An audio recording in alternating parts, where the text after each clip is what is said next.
Hello guys, and welcome back to the channel, where today guys, I'll be showing you how to change a shipping address on PayPal. So guys, the first thing that you of course need to do is go to paypal.com or of course download the PayPal application on the App Store or the Google Play Store. And then of course you just need to go and log into your profile. Of course, if you don't have one, you can always go and register to PayPal.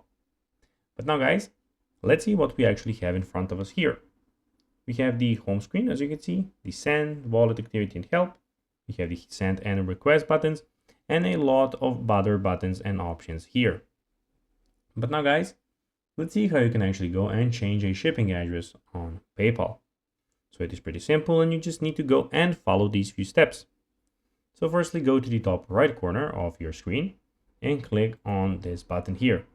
You'll have a lot of options about your account, where of course guys, you can just go and as you can see, you have the option with addresses.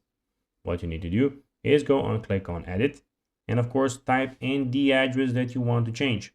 Of course, this can be changed in multiple times, so if you want to change it again, you can again do these steps, again go there and again change the address to the one that you would of course like to be shipped to. So guys, that'll be everything for this video. I hope that you found this video informative and entertaining guys. If you did, don't forget to like this video, share it, subscribe to the channel and put the notifications on, as guys, this really helps us grow our channel. So if you have a few seconds, it'll be pretty cool if you could do this for us. So guys, as I said, that will be everything for this video. I hope that you enjoyed it. And guys, as always, I'll be seeing you in the next video on this YouTube channel. Until then, bye guys.